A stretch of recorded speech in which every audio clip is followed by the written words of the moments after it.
Here we will talking about the community and open source. This talk show is about honoring the people for their contribution and building and nurturing the community for their support in all the open source technology, cyber security, for the of course for the better and for the safer world. In today's episode, we will be having face-to-face interaction with Swaroop Yermalkar, who is a very dear friend, who is a part of open source and cybersecurity community over all the decade now. Swaroop currently works with the Thrive DX, which formerly known as HackerU. He is the head of cybersecurity from the Red Team. He trains his mentee in the wide variety of cybersecurity projects such as Infra Pentesting, DevOps security, exploit development, threat intelligence, and so on. He's one of the top bug bounty hunter worldwide, working with Cobalt, Synack. Who doesn't know about it, right? He is also authored the book called Learning Hours Pentesting. He also lead the open source project called OWASP iGoat, which is specifically developed for the mobile security. He also appeared with the numerous talks, workshops, and several cybersecurity conferences worldwide. Even I met in one of the conferences with to Swaroop. So let's welcome to Swaroop to TACOS. Hi Swaroop. Hi Mehul, thanks for inviting me to the tacos. Really looking forward to discuss with you today. For sure. I think this is one of the closest podcast with me because going to interact with you. So let's get started. I wanted to ask you that you work with lot of companies like from the Persistence, Lithium, Traveloka, TribeDX. So just wanted to know because you work with the diverse companies because I know Philips is totally different company, Lithium is different, Traveloka is different company, and now I think company where you more into the training kind of organization. So how did you enjoy working with this diverse companies, and uh, did you find any difficulties while shifting the role? So these are the two questions in this. Yeah, so that's really an interesting question. And to answer this question, I will go a little back. So after completing my graduation, like I completed engineering in IT from Pune, MIT College, Pune, and I started my job next day after my engineering. So I got so many cybersecurity opportunities just in during my college days. So I had some college placements through some companies, but I got another cybersecurity job invitation from different companies in Pune. Yeah, so that's how I started with Persistent. And as you as you mentioned, I worked across different companies, not just different companies, but I work across different regions. I worked for Southeast Asia when I was in Traveloka. I worked in European region when I was in Philips. I worked in USA when I was in Lithium. I worked in India when I was in Philips. And with ThriveDX, of course, I'm working globally across multiple countries, not just specific to one country. And that's an answer to your question. What was interesting? So I feel like cybersecurity was always a passion for me, and uh, I I really enjoy my job now. It's been 3 years. I'm working with ThriveDX. Previously, it was HackerU, and that's the answer for why, because I can impact thousands of lives. Okay, when I was working in companies, earlier companies, the job was definitely good. It was really good, but my work was limited with the team. Like I was part of cybersecurity team, like team, let's say 10 people, 8 people, 10 people, or maximum like 20, 25 people, right? And it was direct impact was not to the large communities. But when I'm working with HackerU, like ThriveDX, we have the, you can say, red teaming courses across the globe, which are well known with the top universities. And I work on lots of research labs. I work with lots of trainings, and it impacts thousands of students. And I mean, not just like college students, but the professionals as well. And believe me, whenever I open my mailbox, in earlier days, I used to had emails like escalations and other things. But these days, thank you, Swaroop, because of you, I was able to get a job in this company. I was able to switch my career from non-IT to cybersecurity, or even from different stream of IT. Let's say somewhere some students were working in software testing, development, and they really wanted to go into cybersecurity. So every day when I wake up, at least there are some emails which really says that I passed this exam certification, toughest certification, with your guidance. So this is really satisfaction after time, right? After when you work for, it's been almost 10 years I'm working in the industry, right? And at some point money is not only the your criteria for your life. I mean, initially when you switch your jobs, of course you want to go on higher and higher packages, you want to get as much money as you can, right? But after some time you will also feel that you need to have that satisfaction feeling in your life, right?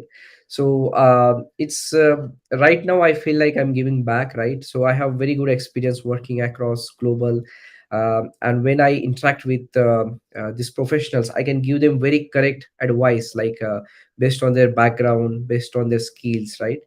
And it really helps. I feel it's like connecting dots, all the things I done till in my 10 years. Now actually I'm utilizing all of this together in my current job.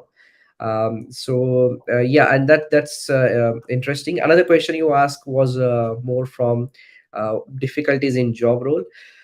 I feel it's a challenge every day. It's been 10 years I'm in cybersecurity, but still I don't feel settled, or I'm like, okay, I don't need to study anything, or I can just live like this, because next day the fresher comes and he says, okay, I know this attack. Do you know this attack? Like, so it's constantly learning. But now the best part is I know these things. Like earlier I was in very much comfort zone. I used to feel like, okay, this is, I done this two certification, now I'm relaxed, I'm not going to do anything.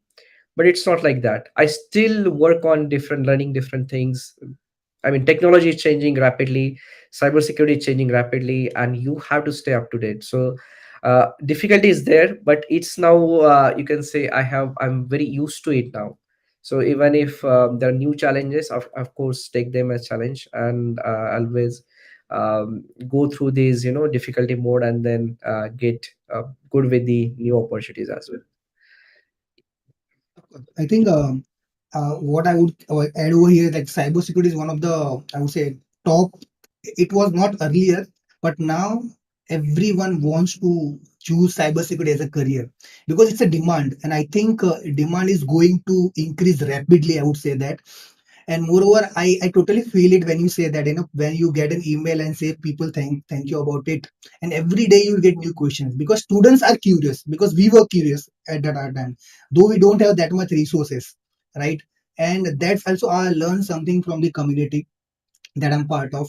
But I can totally relate to that because I've seen that you switch from the different roles, and the most important part that you are a self-motivated person. That is most important part. If you are satisfied that okay, I've done enough, then okay, you will be at the one sitting at the one position. But if you are not that you're not satisfied, you still have a hunger to learn. That keeps you motivated, and I think that I personally I got it from the when I was part of different committee where I go there attending a talk or speak about something, every time I get something new that okay, this something is new working. So that makes me very curious, and that's the reason I have a passion for community, and I keep on participating in. And I know that you are also part of a lot of communities like Synack, OWASP, and Cobalt. So what is your experience with them? And because so many students, I think the way we got the opportunity, I'm sure they also wanted to. If you can share more information about it, like about your experience with them. Sure. I mean, the answer could be very big for your question. So, community has been a major part in my life. Whatever I am today, it's because of I give credit to community. I mean, as I said, I'm in 10 years in cybersecurity, but still, I don't have expertise in many domains. Cybersecurity is like ocean, and whenever I'm stuck, I always check with my friends. Okay, hi bro, I stuck at this point. Can you help me? So and this is especially advice for new people who are joining in the industry, right? They feel like they do some very basic, they get, let's say they get some bounty or they get some small recognition, and they are like, okay, I know everything now, I don't need anyone. Okay, so that's that thinking you need to remove, because over the life, for entire your life, you will need your network, your community to help you. And I also, whenever, so like people are working, let's say my friends working on some mobile pen test, so they call me in the midnight, like in the midnight, hey bro, I'm stuck at this, can you help me? So and that time it's just whatever, you have to help them with that. So of course when I need help, they also do that. And that's what is the, I think, the secret of the community, right? It's like it's not like paid motivation or anything, but it's more like knowledge exchange. It's you create the same like-minded people comes together, and they discuss. So of course, as you said, I'm part of several communities. I have given so many talks for null community, OWASP community. I have given even talk in San Francisco's OWASP chapter. They have the chapter in the Bay Area. So I had opportunity to give talk at that community, and all these community talks are free. And like that we are doing today. It's in my life. I have motto to give as much as free talks, free interaction wherever it's possible, because it really increase your network, and eventually this network will help you. Not like money, and not everywhere you can money is not always helpful. This is really important. It's going to be your network, it's going to be your friends, it's going to be expert people in that industry. So, and regarding this, my experience with Synack, of course, it's a bug bounty platform, and frankly, right now I'm not active on that, but I did extreme bug bounties in initial years. I made my home through the bounties, and that was really great experience. But one thing I experienced, that you can't do bug bounty all your life. That's from my personal perspective, because over the time you get you get more responsibilities, you get married, you get kids, right? And you don't have the same amount of time which you had when you had started. Let's say in your college days, you're fresher, right? And believe me, when I started, I used to stay all night awake just doing bug bounties, and every night I used to get at least $1,000 bounty. So that was my average bounty rate, right? uh, those days were amazing, but you can't stay awake all night for entire life, and that's really difficult. And so that's why I'm these days I do more into consulting guidance to the companies based on my experience.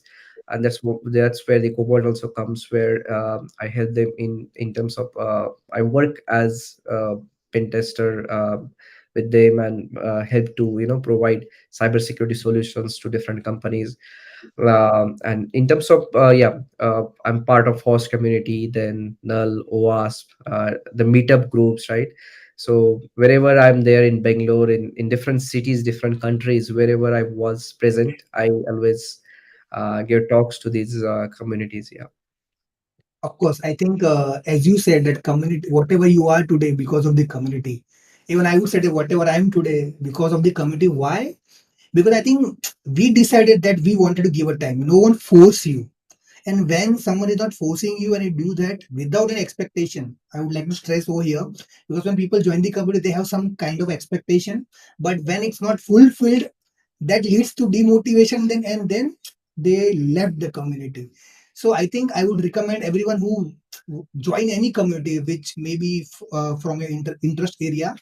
So make sure that you join out of your passion, and no one is force you for that, and that leads you somewhere. Because I think I got a chance to connect with a lot of amazing people. As you Swaroop said that we met networking's works, we meet like-minded people. I met one of the like-minded people who I'm hosting this podcast right now. Yeah. So but yeah, so many great stories, and that you're gonna cherish your entire life. Because when you're gonna tell the people and you go to another and you tell a story, that is going to be amazing, crazy conversation. I would say that. Uh, Do you want to share how we met? Do you want to tell people? okay. Yes, I would love to do that, because that was one of my best experience, because I met because I had an amazing time in the conference. So basically, I was traveling to Tel Aviv for the AppSec cybersecurity conference in 2018, 18 or 19. I forgot the 18. AppSec is right. AppSec Israel, yes. AppSec Israel, yes, 2018, and I was flying from Pune, and I had a long in Istanbul. We have a joint flight over there, and I think I was there in Istanbul airport for almost 9 to 10 hours, and I was working there. And then our another connecting flight was about to leave, and I went to washroom, right? And I think Swaroop was washing his hands, and he just turned back and told me, "I you are Mehul Patel?" I'm like, "Yes." "You are going for AppSec Israel?" I'm like, "Yes." I am also going there. The only thing why I'm not able to recognize at that time, because I've seen there are only two people who was traveling from the India to there, but you were in the that suit in that photo. And when I saw you, I'm not able to recognize, to be very honest, at that time. But from there, we shared like what exactly you're talking about. From there to Tel Aviv, we were two together. We had interact with the people. We joined each other's sessions as well. We met a lot of people. I think we fortunate enough to that we found some Indian foods. I think one of our attendee who invited us for their home for lunch, and it was a crazy time because when you go out of station and you meet the fellows, I think that's the amazing experience. And we roam around in Israel. That was the best experience, and that friendship I'm still carrying. So I think that was the best part. We had so many crazy beach stories. Okay, on top of that, what I recall is generally that travel motivates people, right? And so I wanted to know what motivates you to write a book, man? Because I'm not kind of a person, I cannot write a book, but you write a whole book. What motivates you to do that? Yeah, Don't tell me that BJ. yeah, that was really interesting. I mean, so that again we have to go back a little. So as I said, I when I started my new job, also I also started into bug bounties, right? And when you start job in, let's say, in India, of course you have very typical, Indian, like the package slap you get it, right? Like let's say 4 lakhs per year and like that. And at the same time I also started bug bounties, and believe me, like my whole month's salary I used to get, I got it in like 2 hours when I was doing bug bounties. So imagine you are just very, very fresh, came out of college, and whatever salary you get at the end of the month, you got it in 2 hours, right? Through the bounties. And so bug bounty was really life changing for me. I did, as I said, at extreme level, right? And my specialty was more into mobile, because when I had started, there was literally no one who were actually doing mobile bug bounties, like especially in the iOS applications, right? And that was the turning point, because I found really critical bugs in the iOS application, and I got huge bounties for that, right?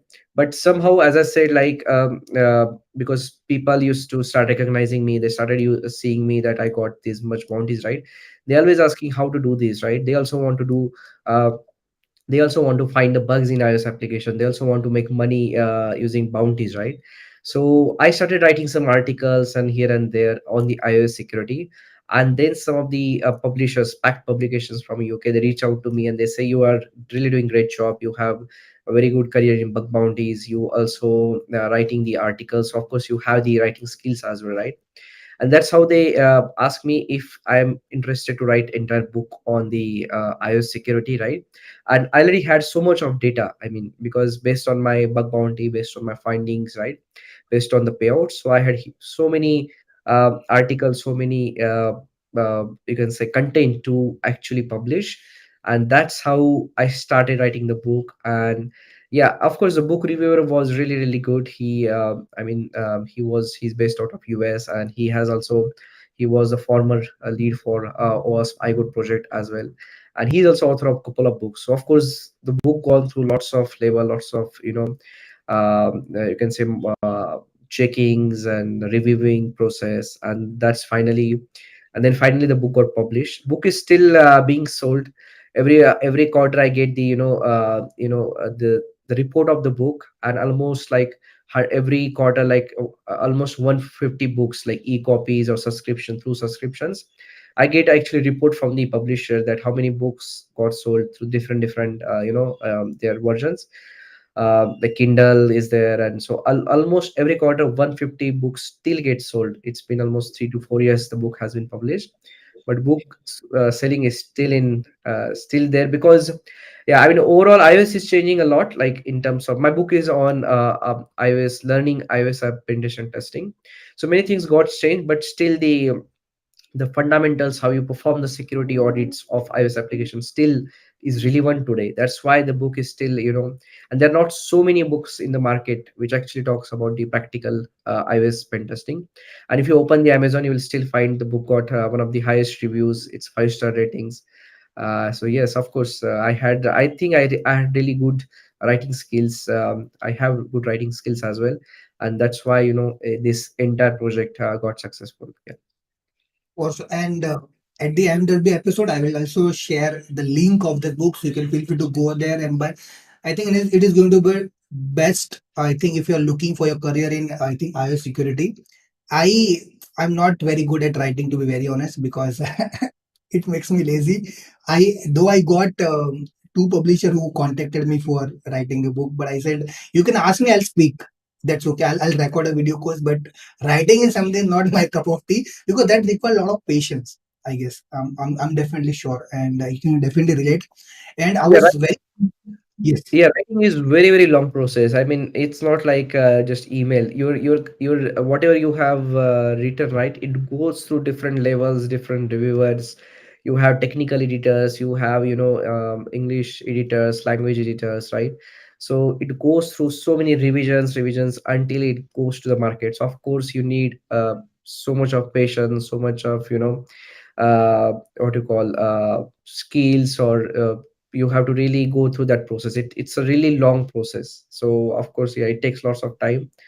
And yeah, that's, yeah, good to know that you can actually plan sometime in the future. Yeah. Yeah, of course. Because I was very impatient in the beginning, very impatient in the beginning. But when I participate in the community, start writing articles, but the article which I'm sharing my experience, because I know because I'm stuck with a lot of other things, I'm not able to give the time. So I think I should give time, which I'm very good at, right? So I started doing that, and I think that is also something I learned from the overall this experiences. But I think what I've seen over here is sort of that I think you beautifully shared all these experiences, like whether it's from writing your book, and you mentioned that you need to go back this earlier, and that you need to tell them that how I get started, right? All the from when you started your opting career in cybersecurity. But what I want to ask is, because I know that you travel a lot in so many conferences. Any because I think I had a very great experience with a lot of conference. Some conference experiences which always you remember. So, do you have any experience, kind of, let's say, because when you go, sometimes your presentation not working, then how did you manage that? Sometimes that you don't know about your audience at all, then how did you present them? So this kind of experience will definitely help, because that helped me a lot in terms of let's say improving my skills. So any particular experience I would like to share among all the conferences you attended? I'm sure all are best, but any particular that you always remember? Yeah, there's so many experiences. Almost I traveled 18 countries now so far, and gave talk in almost 15 plus conferences worldwide. And some experiences were really, really good, and some were really, really challenging. I would say very, very challenging. I will tell you one incident from the Sweden. Um, I had I had gone there to speak at the safety conference, very, very reputed conference, really, really good. Uh, and I had experience of giving talks like meetups, like 30 people, 40, 20 people, right? So it was not like I had a stage fear. I mean, of course I used to give talks, right? But when I went to Sweden, like it was in Stockholm, and when I actually went for conference, there were 300 to 500 people in that room. And that was really, I mean, in most of the conferences we have the tracks, right? We have different tracks, like let's say hall 1, 2, 3. So every even AppSec USA has different tracks for giving talks. And where you have generally on average 40 to 50 people in your talk, right? That's how it's designed. But in that conference there was that was really, you can say, one hall with 300 400 people listening to you, looking at you. And believe me, it was scary. I felt, I really felt, you can say, it was really challenging for me. But somehow I collected all my strength, and that was, we were only two Indians in the entire conference. Yes, and finally I did that, and somehow after that I never felt, you can say that frightening, or that was not scary anymore. Recently, in besides Ahmedabad also, right? I had visited Ahmedabad, so that time also they had only one track.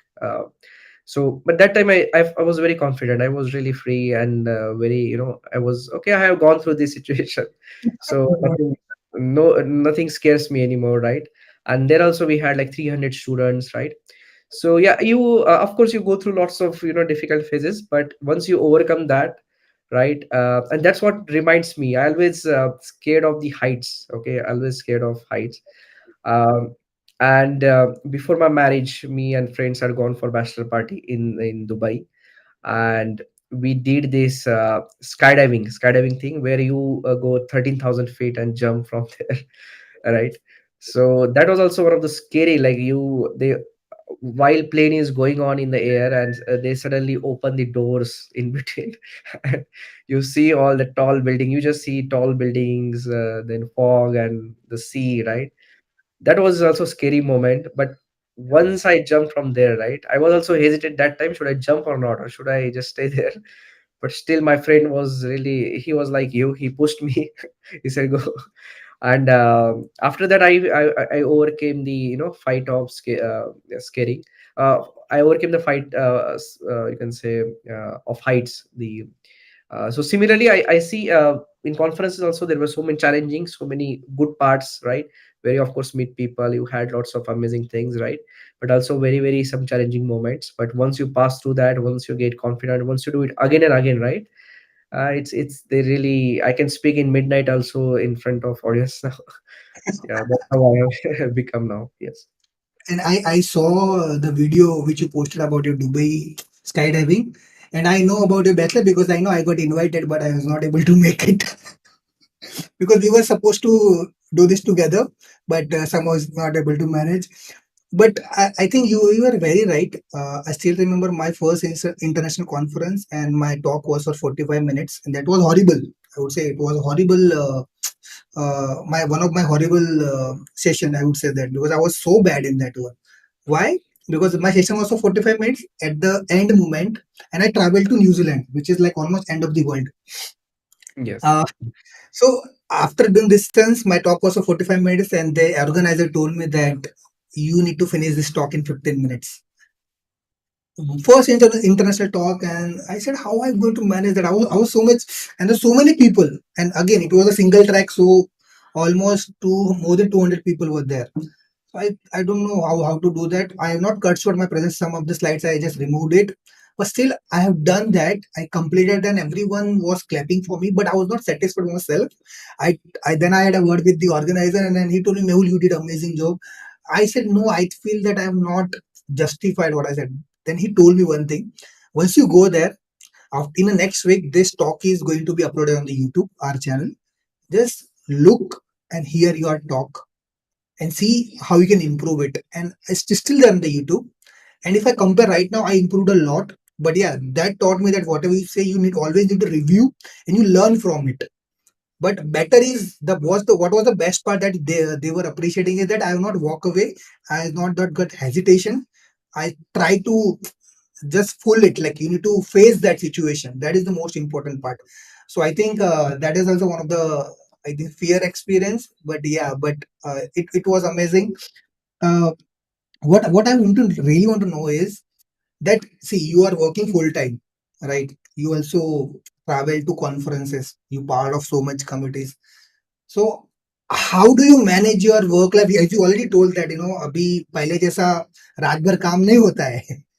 We are not able to whole night span and work because we have work life balance.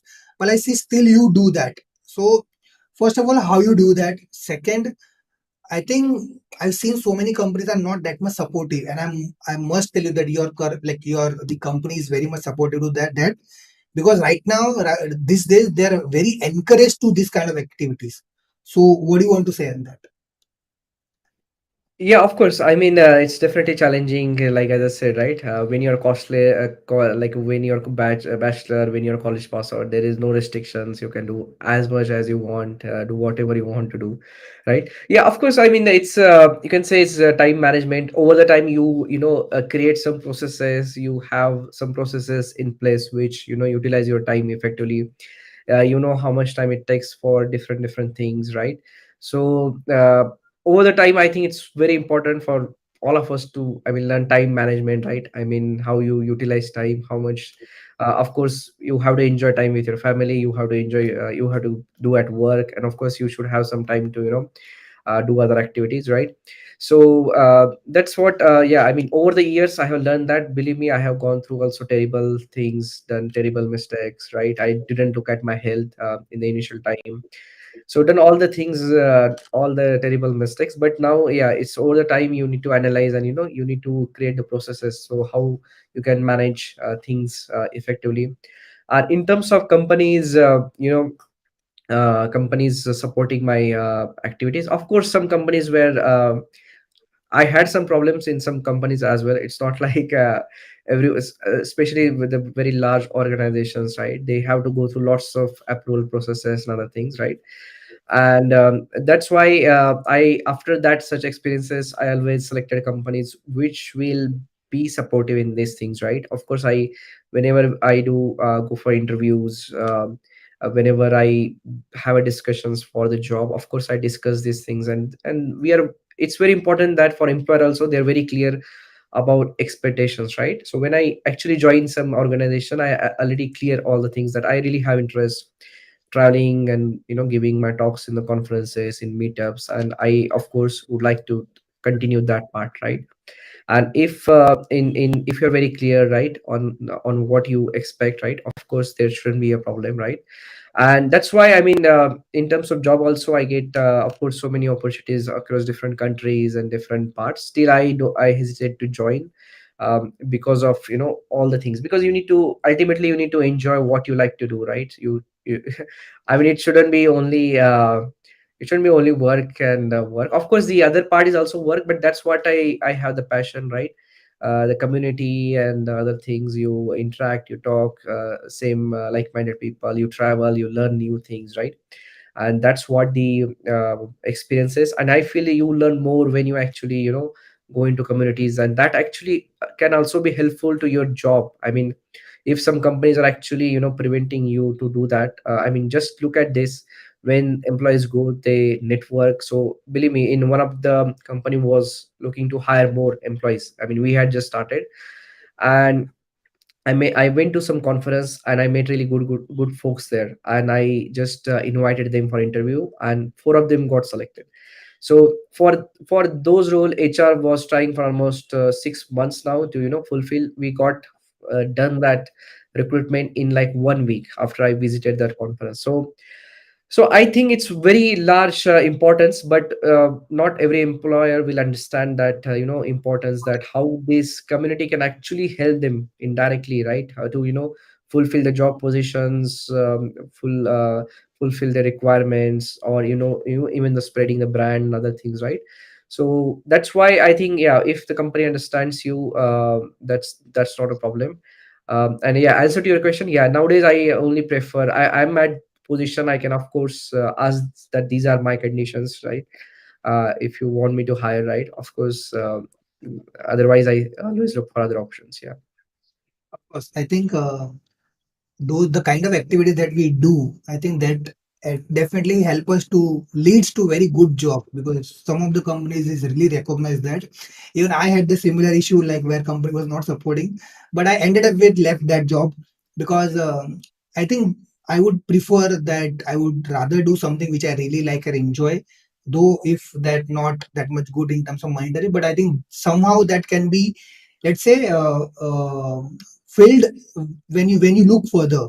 Because at this position right now, working for the company where I actually working as a community manager over there. My job is to just interact with the community. That is my job. So this kind of also openings are there which people don't know about it, because earlier days managing a community was not the job role at all. People don't consider, and still now in India, people don't consider that as a role. But thankfully, this kind of activities has made. So I think in the future is a community, because if you have product or service, and if you really want to go into market and have know your product tested or get it work, I think community is the best way to just reach out. So I learned a lot from that one. So just out of this thought, like let's say if you are not will be a cyber security in this field, I'm sure I think you would be a Marathi hero, which is not the case, is it? No, yeah, I'm terrible at acting. So acting, dancing, yeah. What would, let's say if you are not let's say after graduation, and that you decided, like there are so many people who just left after engineering, that hey, I don't want to do this job and I would do something else, which they, so is there something that apart from cybersecurity career you wanted to do something which you are not able to do that? And if let's say अगर ये नहीं किया तो ये तो मैं definitely करता. Yeah, I mean, see, I started cybersecurity career like right from the college days. Okay, even when I was in like 16 years old, right? And that time I even didn't know that this is a career or I can even make a money out of it. So I started this career as a curiosity. Okay, what if we do like this, right? So curiosity, of course, was really important. And so I just wanted to learn like how things happens, how we can hack someone's, how it's possible to hack someone's wi-fi, right? How it's possible that someone can hack your accounts, right? So at that time I was like a teenager, right? You don't even think that you will make money out of it, you will make a career out of it, right? And I started, a small city in Maharashtra where people still don't know what is hacking. I mean, it's I started at that time. And so I did some Linux courses, Unix courses, where only there were two students, one student, two students. So I attended such classes because that was really base for hacking and security. So if you ask me, I mean, I had no plan B. Like generally, people have like plan A, plan B, plan C. Okay, ye nahi kaam, if it didn't work, I will try this, try this. I had no other plan B. I had only thing that okay, I will do something, but it should be only thing. Nowadays, I feel if I had not done this, I would have become traveler or something, who is roaming around the countries, right? But that still I doubt. But so yeah, answer to your question, there was no plan B. It was whatever I will do. It was supposed to be with the more like hacking and cybersecurity, because I feel it is still very very challenging job comparing to other sectors and things I do. And it's like adventure when you actually do red teaming operations, right? It's still hack into companies, hack into the accounts. It's really challenging, and it really gives satisfaction that you done some thrilling. It's not, people look that IT jobs are not adventurous and thrilling, but it's like a mental adventure when you hack into systems, when you hack into companies. So I still feel it's very thrilling and adventurous. And yeah, it was only plan one. Otherwise I Okay. would have become just traveler who is took the bag, traveling from one country to another. Definitely, like I'll be the person who will definitely want to join with you, and we'll start to gather something that. But I think because what I say in terms of, because I still remember when I was in my second year of graduation, I hacked my college system because I work on Linux, and that made me curious. Started that, but that I thought my principal is going to be angry, but he appreciated me that I did some research and I did that. But what I seen is hacking is very, what I can say, very fancy word. When we do that, we know how we did that. But when third person, for the third person, is something fascinating. So they always comes, yeah, yeah, account, I want to hack Gmail account, I want to Facebook account. You might get a lot of requests to that, right?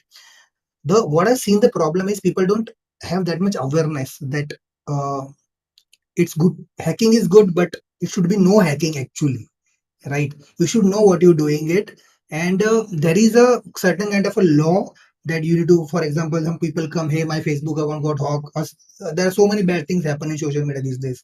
So how to prevent that, what to complain, and people just wanted to learn to cybersecurity just to मुझे hacking सीखना है, I wanted to learn hacking. So that kind of, it's a good that now the perception is changing. They know the actual value of them, because there are so many domains in cybersecurity, right? So you need to choose like which area you are good at, and that is going to be the best part. I'm reading a couple of comments which is in the chat. Uh, the one comment from the Rahul Karia would be okay. Would be glad to hear about bounty from Swaroop. Thank you, Rahul. Then there is a Sudhanshu Chauhan. I think you already know him. Jitesh. It always great opportunity to hear about cybersecurity. There was a one question for you, Swaroop. When did you decide to move from wireless pen test to pen testing? Yeah, so Rohit, I know Rohit from long time. I had given some trainings in Synack as well. He used to be there in Synack, Pune. Very awesome guy. Yeah. So I mean, of course, when I started my college, it was more into Wi-Fi hacking, wireless hacking. Then I went to enterprise Wi-Fi hacking, right? But eventually, when you want to get a job, right? Of course, you can't be just say I know only Wi-Fi pen testing unless you have that many jobs, right? So not just iOS pen testing, I have gone ahead and learn many areas in cybersecurity, and that too at very good depth. I never call myself as an expert or researcher because nowadays people come out of college and immediately label themselves as their researcher or expert in domain. I don't think I'm even near to expertise in cybersecurity at all. But I yeah, that's what I got bounties from iOS, right? When I was started bug bounty as a very intensively, where I used to work 10 hours a night to on the Synack platform, and I used to get bounties. All my 90% bounties were from the iOS application, more like from the iOS domain, right? And that's how I actually studied. I had even I had so I will just tell you one small story. So to do iOS pen testing, I had not even iPhone at that time. It was very costly that time. So I had gone and purchased second-hand iPhone on the to do this pen testing. And believe me, in one night I got the money where I could buy at least two three iPhones. I mean, two three iPhones in one night. So that's how I mean because there were I wanted to at after 8 9 years back, I really wanted to do bug bounties, right? And that time there were no bug bounties in wireless pen testing. So of course, I did tried in web application where many were duplicates, and I didn't get much luck there. But then I started with mobile, and of course it was really great. And that's how I moved from wireless to mobile, and then eventually to the web network. And now I do more into red teaming and more like into cybersecurity, vulnerability management, AppSec. Yes. Okay, so I have a last question for you, which is one of the question even I wanted to ask, because I think I actually run a poll where people wanted to ask this question because this got the maximum vote. How to be a bug bounty hunter? Since you talked about a lot of time, first thing, how to be a bug bounty hunter? What are the programs that are running into the bug bounty? And third is how it's going to be help to anyone's career. So these are three questions. So straight away, I mean, of course, for bug bounty, what you can say, you need to first learn the skills, right? Go through the bug bounty. What I feel nowadays, people get fascinated with the money, right? They see lots of tweets. I got $5,000 bounty. I got $10,000 bounty, right? And they want to do that. Similarly, nowadays happening like there are many YouTubers, right, which makes millions of money, right? I mean, nowadays, and people suddenly think that, okay, I also want to become a YouTuber because it has lots of money. But tell me how many challenges are really successful, right? Because those people whom you are seeing who are getting the millions, they are doing for a long time. They have very, they studied this process over and over, right? So similarly, don't come to bug bounty as just, a easy way or shortcut way of making money. And second thing, you can't do it for forever, like lifetime. Of course, there is a it's like a cricket. You play do it for very, I mean, it's my experience, because I have known it's been almost 10 years I'm seeing bug bounty hunters with me who started and who also I don't see it anymore. Okay, so it's like a cricket career. Like you play when you got chance, you do it, you do sixes, fours, you get lots of bounties, right? But of course, I mean, the skill is very important, right? And you do it through the process. Like you need to select your passion, what you are interested in: web application, mobile, network. There's so many options these days, so many websites, platforms which offer bug bounties, and more like manual approach, more like I would still recommend the business logic. I do lots of security consulting, sometimes also bug bounties, and lots of business logic bugs are still unexplored, where you actually cannot find with the tools. It's more like you understand the product and you find flaws in that. So business logic area is still, you can find lots of bugs in that, right?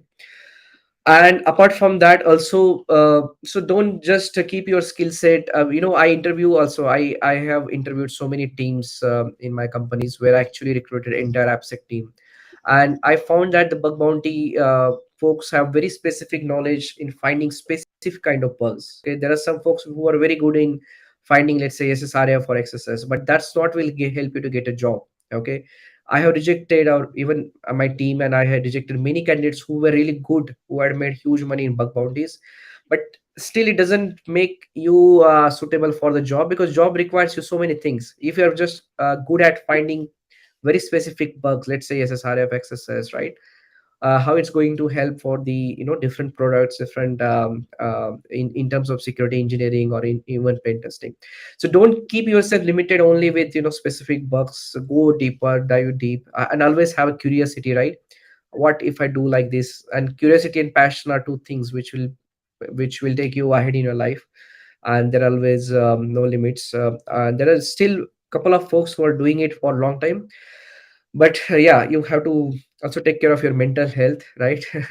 I mean, that's also becoming very necessary. I see many targets comes, because see, many of the companies are based out of still US, who have large bug bounty programs, and the targets also comes in the midnights, right? And bug bounty always has hunters, always have a passion to report it at first. So you have to stay awake in the night, so don't also ruin your health. That's also important. You can say important point. Yeah, overall, I mean, yeah, that's what we discussed, right? So improve your skills for bug bounty. You will just improve your skill, you will automatically start getting the bugs once you explore the product. When you understand how the software works, how the product works, you can always focus on business logic findings, because still there are so many unexplored findings. Last week I was using one.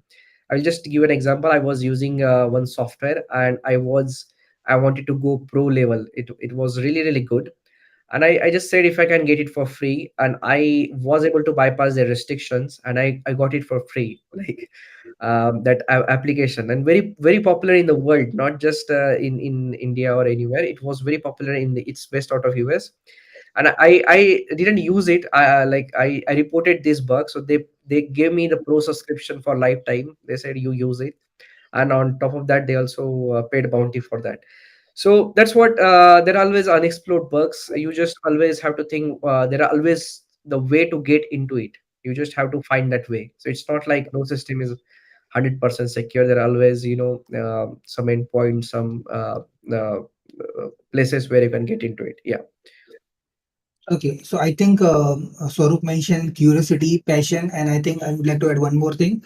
Consistency is very important, because if you're not consistent what you're doing it, that end up with nowhere. And yes, as I said, skill is really important. Like you need to learn.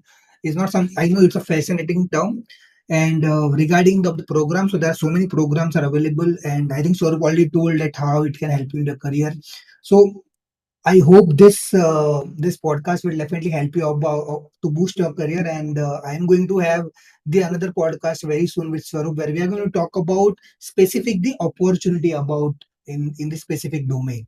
So I hope, Swaroop, do you have any questions for me?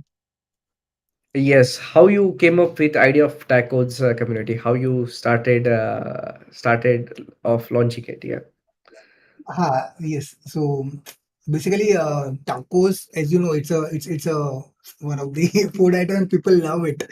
So I still remember when 2019 I traveled to Canada, and I was in the entire team. I got invited by the Mozilla, and I got like I was the only vegetarian guy in the whole team.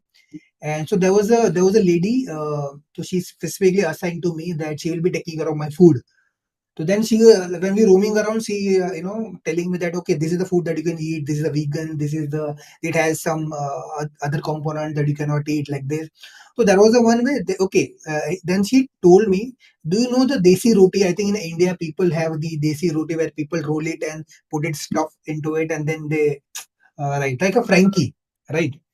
So that this is the here you can consider this as a tacos, and the best part about this that you can make your own tacos. Then she told me, okay, take one roti and fill whatever you like. I said, what I like. So these are the items that I can guide you, which are the good items that you can put it and make your own things out of it. This is not the actual options, but you can make your own. So I just gone through it and I took one roti and started putting stuffing like onions, olives and everything, and then started eating. Then I got that actually clicks in my mind at that time only. Then I was thinking about my name of the podcast, like what podcast name should be very catchy. And then I like that should be something which has a different flavors of it. And suddenly it's remind of tacos. And when I okay, then I write it down tacos and I thought, okay, I can abbreviate this, like talk about comedian open source. That's what I was doing from last couple of years, and that's what I love to do. So how about I'll start and this name and I'll say, hey, let's have tacos with me. And since this is online event, but yeah, if I'm anyway get a chance to meet any of the people they were hosted, tacos on me, that's for sure. So that is something because I see a lot of conversation happening on the drinks and on the food, right? So I think what is the best way to start this? Yeah, the real conversation happens over the food and drinks. Yeah. Exactly, exactly. So that is the real reason that I put this name, and yeah, people love it. And yes, so It's really good to know and very, very interesting. And I see your logo also very interesting, which has tacos itself. I'm still trying to come up with more creative, but yeah, this is something that I really like it. Yeah. But I don't want to miss the flavor.